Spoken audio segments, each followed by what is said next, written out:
আসসালামু আলাইকুম ভাই। ওয়ালাইকুম আসসালাম ভাই। ভাই রাস্তা দিয়ে আমি যাইতেছিলাম, তা হঠাৎ দেখলাম আপনাদের শাকের প্রজেক্ট। শাক তো এখানে অনেক, এই ফসল থেকে আমি আসলাম আপনাদের এখানে। তা কলমি শাক এটা তো অনেক ফলনটা ভালো হয়েছে, বড় বড় পাতা, অনেক সুন্দর হয়েছে। কিভাবে চাষ করেন ভাই আপনারা? ভাই প্রথমত আমি আগে বলি যে চাষ এগুলো কিন্তু যে মানে সবাই করতে পারে না, ঠিক আছে। চাষ করতে হলে প্রচুর খাটতে হবে, ঠিক আছে। প্রচুর খাটতে হবে, পরিশ্রম দিতে হবে আগে। আর মোট কথা বীজেরও, ভালো বীজেরও প্রয়োজন আছে, বা ভালো বীজ না হলে কিন্তু ভালো ফলন হবে না। সেটা শুধু কলমি শাক কেন, যে কোনো শাক হোক না কেন। হ্যাঁ ভাই, দেখতে পাচ্ছি তো আপনাদের এই যে কলমি শাকেরও পাতাটা ভালো, তবে এই যে পাশে মারা শাক, মারা শাকও অনেক সুন্দর। মানে চাষবাস তো আপনারা দেখতেছি মানে ভালোই করতে পারেন।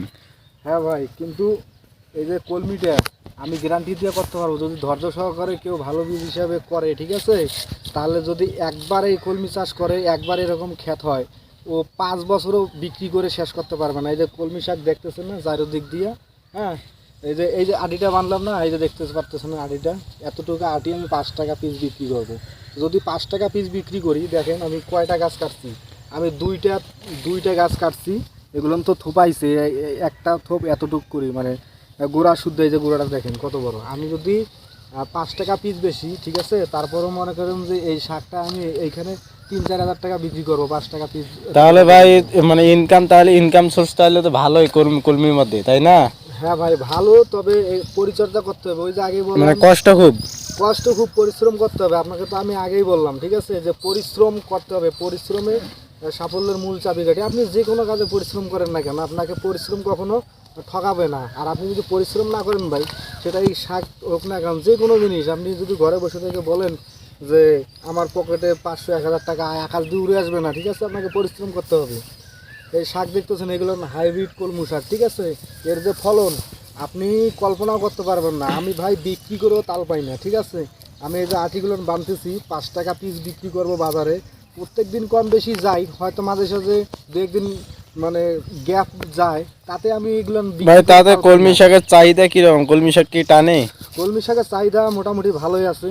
তো দেখতে পাচ্ছেন যে আমি বিক্রি করে কিন্তু ভাই তাল পাইতেছি না। একদিকে কাইটা বিক্রি করে, অন্যদিকে মনে করেন আবার সাবেক খ্যাত হয়ে যায়। ভাই এখানে কি কি শাক আছে আপনাদের এই কি জমিবাদির মধ্যে? আমার এখানে শাক আছে ভাই, মনে করেন কলমি শাক আছে, পাট শাক আছে, মারা শাক আছে, পুঁই শাক আছে, লাল শাক আছে। মানে তারপরে সব শাকই আছে আপনাদের এখানে? সব শাক পাবেন। আমি শাকের প্রজেক্ট, শাকে আবাদ করি, ঠিক আছে। অন্য কিছু না, আপনি তো দেখতে পারতেছেন। আর আপনি নিজের চোখেই দেখেন, আমি সত্য কথা হ্যাঁ ভাই, বলতে দেখতে পাচ্ছি তো বলতেছি। এখানে অনেক শাক। আর আমার সবচাইতে ভালো লাগছে কলমি শাকের ফলনটা। কেন পাতা মানে সেই রকম একটা করি, আর কলমি শাকের মধ্যে কোনো পোকা নাই, আর ফলনটা ভালো হয়েছে আপনাদের। পোকা নাই ভাই, এগুলো আমি অনেক জায়গায় দেখছি কলমি শাক এরকম হয় না, আর আমি এরকম দেখিও নাই। এই আজ প্রথম দেখলাম আপনাদের এখানে। ভাই বললাম তো, এগুলো পরিচর্যাও করতে হবে, ঠিক আছে। খালি আপনি চাষ করে ফালায় রাখলেন তাহলে কিন্তু হবে না। আপনাকে পরিচর্যা করতে হবে, ওষুধ পানি দিতে হবে, সার দিতে হবে। তারপরে নিয়মিত মনে করেন যে পানি দিতে হবে, ঠিক আছে। এগুলো পরিচর্যা না করলে তো ভাই ভালো ফলন হবে না। যে কোনো জিনিস বা যে কোনো ফসল ভালো ফলন চাইলে তার পিছনে পরিশ্রম দিতে হবে। ভাই আপনারা কি এখানে মানে বিসি এখানে কয়বার ফেলাইছিলেন? আমি তো শুনছিলাম বিসি মানে একবার গাড়লেই বা যত্ন করলেই হয়ে যায় কলমি শাক পরবর্তীতে। ভাই বিশ্বাস করেন, ঠিক আছে, যদি আপনি আপনি নিজের চোখে দেখেন, বিশ্বাস করেন। আমার এই কলমিগুলো না, আমার বাপ বাঁচি থাকতে, আমার বাপ এখন মারা গেছে। আমার বাপ যখন বাইসা ছিল, ঠিক আছে, আমার বাপে কিন্তু এগুলো লাগাই গেছে কলমি শাকগুলো, ঠিক আছে। এগুলো সিস্টেম আছে, আমি কাটতেছি না, আমি আগা কাটতে কিন্তু বেচতেছি। আগা কাটতে যে বেচতেছি, এগুলোর কিন্তু কয়েকদিন পরে আবার কুশি ছাড়বে। হ্যাঁ ওইটা তো আমি শুনছিলাম, মানে কুশি কুশিগুলো বড় হবে আর কি। কুশি ছাড়বে, ডালপালা লতা পাতা ছাড়বে, আবার মনে করেন এই এমন সাবেক হয়ে যাবে। আমার বাপে গাছ আজ থেকে 5-6 বছর আগে, ঠিক আছে। এই 5-6 বছর আমার বাপে বেচছে, বিক্রি করছে। মানে বয়স তাহলে অনেক, এই মানে গোড়া বয়সটা অনেক কলমি শাকের। অনেক বয়স, কিন্তু আপনাকে পরিচর্যা করতে হবে, সার পানি দিতে হবে, গোবর সার দিতে হবে, ইউরিয়া দিতে হবে, কীটনাশক ব্যবহার করতে হবে। তাহলে মনে করেন টেকবে। একবার যদি আপনি, এই যে আমি কাটতেছি, কয়েকদিন পরে আইসা দেখবেন যে আবার কুশি সারছে, আমি একটু সার পানি ওষুধ দিয়ে দেবো, আবার মনে করেন সাবেক এমন খ্যাত হয়ে যাবে, ঠিক আছে। তাহলে ভাই আপনাদের এই শাক সবজির ভিডিওটা মানে আমরা প্রায় প্রায় আসবো, আসি আপনাদের কাছে করে নেব, বা আপনাদের কাছে শুনে দেবো আপনাদের ফসল কি রকম। এই রকম ভিডিও আপনি দিতে পারবেন না আমাদেরকে? অবশ্য ভাই, আপনাদের যদি ভালো লাগে, ঠিক আছে, তাহলে আসিয়েন। আরও শুধু এই কলমি না, অন্য অন্য শাক আছে, অন্য অন্য শাকের ভিডিও আপনি করতে পারেন, কোনো সমস্যা নাই, আপনি করতে পারবেন। আর আসিয়েন, ঠিক আছে। আর যারা কলমি শাক বা অন্যান্য শাক চাষ করতে চান ভাই, তাদের উদ্দেশ্যে বলি, বিশ্বাস করেন কলমি শাকে সর্বোচ্চ বেশি লাভ। অন্যান্য শাকের তুলনায় কলমি শাকে বেশি লাভ আপনি পাবেন। ফলনও যেমন, এর মধ্যে টাকাও যেমন, ঠিক আছে। আপনি এই বারবার আপনাকে শাক চাষ করতে হবে না বা ফেলাইতে হবে না, ঠিক আছে। তো হ্যালো গাইজ, আপনারাও শুনলেন এখানে মানে শাক সবজির মানে সেই রকম আবাদ, এখানে চাহিদাও হয়তো অনেক শাক সবজি। তো আপনারা আমাদের পাশে থাকবেন, আপনারা মাঝে মাঝে মধ্যে আমাদের ভিডিওগুলো দেখবেন, আর যদি ভিডিও ভালো লাগে তাহলে অবশ্যই শেয়ার করবেন। আর আমাদের একটা ইউটিউব চ্যানেল আছে পরিবটক বিডি, ওটা আমার সাবস্ক্রাইবার করে আসবেন। আর একটা পেজও আছে ওই নামের, ওইটাও ফলো দেবেন।